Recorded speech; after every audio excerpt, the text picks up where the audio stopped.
All right, here we go. Okay, so there's the numbers for you. And scarily enough, the numbers actually benefit Notre Dame on paper, which I think speaks more to USC than I think it does to Notre Dame, because I don't think anybody would say that they're necessarily afraid of Notre Dame's pass game up to this point. At the end of games, yes. But overall, probably not, because you figure in that number there at the bottom, the 24 sacks allowed, ranks them 126th, but USC only has 10 sacks total in I think 6 games. So they are obviously not getting to the quarterback that often, and they are allowing just crazy efficiency. This USC defense, we talked about the fact that they don't tackle very well, so that doesn't make them very good against the run game. Well, they don't tackle very well in space either. Yeah. And on top of that, they're not disciplined in their drops at all. I mean, just when they're in zone, there are holes everywhere. I mean, there's holes everywhere. There was one play against Stanford where the kid was getting sacked and just kind of chucked it up to the middle of the field and found a guy wide open. I mean, there wasn't a USC defender in the neighborhood. That's not okay. I mean, it was. This defense is that bad. I mean, they are that bad. They've been able to pull down some interceptions because the Pac-12 likes to throw the ball around, so that's their best number. But they've had a lot of opportunities too to pull down, interceptions. Absolutely, they do have one really good defensive back. I like Isaac Austin Taylor. He's really good, number 6. He'll probably be lined up in Kevin Austin, trying to be physical with him. Sure, he's about 6'3", 200 pounds. Probably be taking a second, third round of the NFL draft. I like him a lot. But other than that, you talked about their tackling is porous. Safeties been out of position all season long. Linebackers trying to support a pass rush that they can't create. Yeah. They're just not that's a really good point. Pressure. Yeah. And they love to play bump and run, but their bump and run is totally different than what we saw with Purdue and Cincinnati, and how they were able to take Kevin Austin out of his game, because it's an actual bump and run. USC just runs with you. That's it. Right. They don't touch anybody. They're not physical. And that plays right into Notre Dame's hands, to be honest with you. Absolutely. They're great at getting off the line if nobody's chucking them. Absolutely. Yeah. And so you'll see early in the game, they'll be playing run. I can't call it bump and run. They'll be playing run defense with their defensive backs. And then after they get hit with the play action, they'll go back to a zone in the second half. And then teams really pick them apart because the middle of the field is even more wide open. So with all of that being said, one of the things that sticks out to me when I look at these numbers is that the 64% completion percent allowed. I mean, they really haven't faced elite quarterbacks. Nope. Like, we're not talking about elite quarterbacks here, and they're still giving up 64.1%. That's just not good. So you're telling me you have a defense that's undisciplined. Your defensive backs are okay, but they really don't have great bump and run technique. They're just running with wide receivers and allowing wide receivers to go wherever they want to go. And you're not creating pressure, which means you try to blitz your linebackers to create the pressure, and you're still not successful getting to the quarterback. And now you have this big, wide open area in the middle of your defense where completions are just happening at an alarming rate for a defense. That, to me, is a clear sign. You know what, Michael Mayer, they say you're 100%. Yeah. Go have a field day, young man. Yeah, go have a day, because it's going to take 3 Trojans to bring you down once you catch the ball. Absolutely. George Takis will get you 2 catches this week. Yeah. Instead of 1. Mitchell Evans, when you show up at halftime, we'll get you in the game plan. Oh, by the way, we go 3 wide receivers. Hey, Avery, run a couple of posts, run a crossing route that you've been able to catch when Tyler Buckner was in the game. Tommy Rees has so much on the plate that he can really go at. But like we said earlier, just be physical first. Like, it's a lot you can get to. And there's a lot you can use to attack this defense.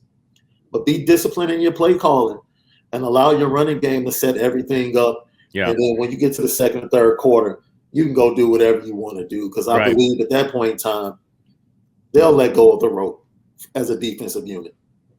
And, this is an interesting game for me because I feel like I would be okay if Notre Dame tried to establish the run first. I would actually, the first 6 games, I'm like, you're not a running team. This isn't going to happen, But I feel like this USC defense is that poor that I would be okay with Notre Dame attempting to establish the run because then it will open up everything else to them, and they will have a field day the rest of the way, whether they want to run it or whether they want to pass it. Yeah. I'm not saying go 13 personnel and pound it. That is not what I'm saying. I'm saying spread it out, run a little tempo, and run the ball while running tempo. I'm okay with that. You know what I mean? I'm okay with establishing Kyron Williams or Chris Tyree or Logan Diggs or whoever it happens to be that's taking handoffs. I'm fine with that. Yeah. Because I think that will open up even more the passing game. And on top of that, this is a game where I think Jack Coan can excel because there's going to be dudes open, and his strength is sitting back there and finding dudes that are open. So if this offensive line can give him any time whatsoever, which I think that they can do against this front, against this USC front, I think he's going to have a field day as well. And they're going to have to start rushing 3 or 4 and a drop, that kind of a thing. And they're not going to be able to get pressure on him because they're going to be worrying about the fact that there's so many holes in their zone, or there's guys running crossers and they're running away from these USC guys or whatever the case may be. Jack Coan's going to find open guys and he's going to hit them because he is accurate. That 58.5% as a team is terrible. It's terrible. It's not good. That's not winning football. I don't anticipate that being the case. I anticipate them completing 65 to 70% of their passes in this game. I agree with that. And another thing that's going to be on the plate for Tommy Rees to use. If you watch USC, especially the last 3 games, is specifically Stanford, the Washington State game, and the Utah game. Running backs had a field day in the passing game. Yes. So arrow routes out of the backfield, routes to the sideline, quick swing passes, because of their poor tackling. Right. You can get it to a running back. You can get it to Kyron Williams. You can get it to Logan Diggs. We saw Logan Diggs catch a big ball over the middle late in that Virginia Tech game that eventually led to the game-time touchdown and a 2-point conversion. Oh, yeah. Get these guys out in routes out of the backfield, especially now as you gain more confidence in that offensive line and your running backs don't have to stay in as long to help. Get them out, arrow routes, quick pitches and quick throws to the outside, and let them break tackles, because you can break tackles and create plays in this game like any other game on this schedule. I don't think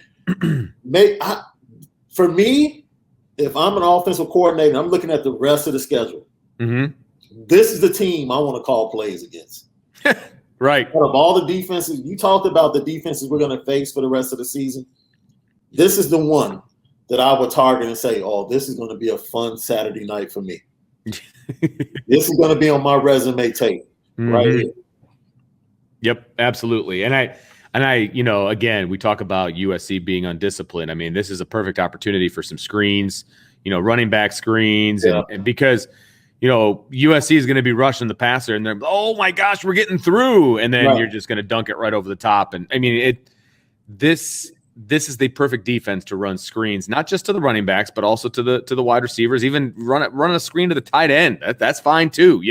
Mix it up a little bit and force USC to be disciplined. I think that is the key for me. I'm going to do everything in my power. I'm going to be putting some guys in motion. I'm going to be coming out with some different looks as far as formations are concerned. Yeah. Because I think that you're just going to mess with their heads and they're not going to know what to do. And you're going to end up having guys running wide open.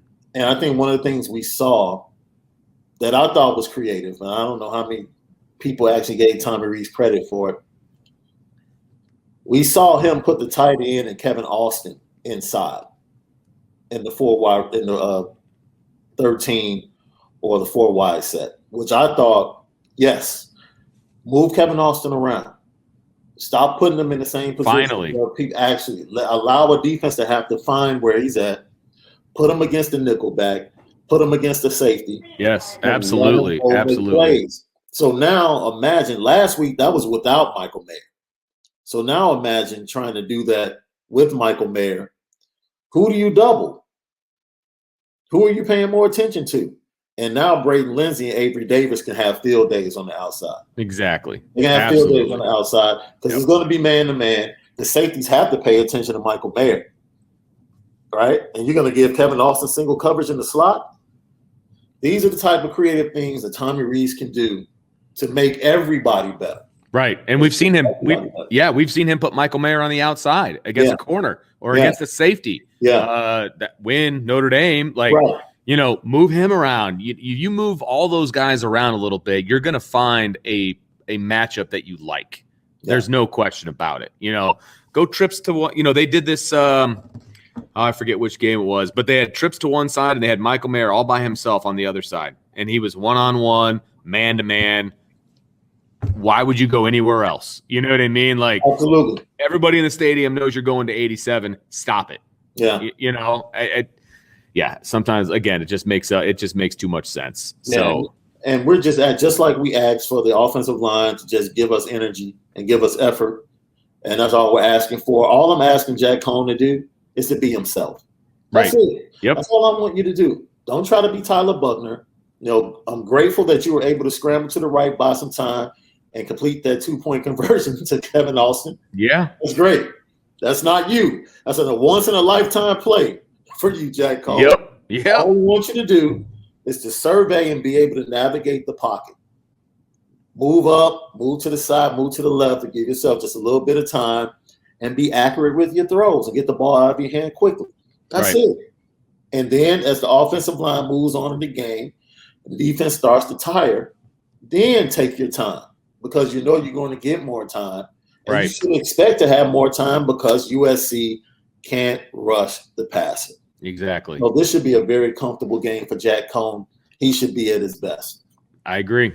This sets up nicely for him to kind of, I hate to call it a confidence game. Yeah. But Jack Coan, I think he lacks a little confidence right now. And look, he did a great job, taking him down and doing what he needed to do at the end of the game. Great job. But I think from a start to finish standpoint, this is a confidence game for Jack Coan, right? And all those Jack Coan haters out there, if he gets his confidence, you're going to be like, okay, we're okay with 17 back there. You know what I mean? If he gets his confidence back, he gets his mojo back there, and he just starts picking apart a defense, you're going to see a really good Jack Coan throwing the ball all over the place. And it was weird hearing Brian Kelly use the word urgency. Yeah. Like, late in games, Jack has a little bit more urgency. Like, what are you talking about? Right. There's a freshman quarterback breathing down his neck. How is he not going out from the first drive with urgency? Right. Like, I need to play well. Because if I don't, this kid is coming in. Right. And they want him to play more and more every week.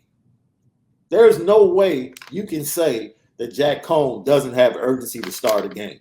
Absolutely. Yes, no question. Because I know in his mind, there's urgency. Yeah. For some reason, you as the coach, you don't feel like he has that urgency.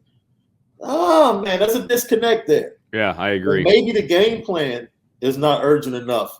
Right. To put him in position to make plays early on and make him comfortable enough early on to whereas that urgency can be there. And maybe it's speeding up the offense. Maybe it's going up tempo because late in the game, he's usually playing up tempo, 2-minute type drills. Okay, fine. You can go up tempo at certain spots, right? If you're being physical and you say, once we get to the 50, this is what we're going to. Sure. And he knows that. Exactly. That we've been talking about that for a while. It needs to be defined. Yeah. That way he knows, okay, when this happens, he's, Tyler's coming in. Great, man. Hey, high five, you're in, I'm out, let's go. Right. But it can't be a looking over the shoulder situation, just waiting to get replaced. No, and it shouldn't be. And I think what should help him is keeping the defense on his toes. I'm not saying go up tempo for the entire drive, but the first 4 plays or until you get to midfield, we're playing regular offense. Hey, Jack, once we get to midfield or in that area, you get a first down in that area, we're going up tempo. And this is the play we're going to. Yep.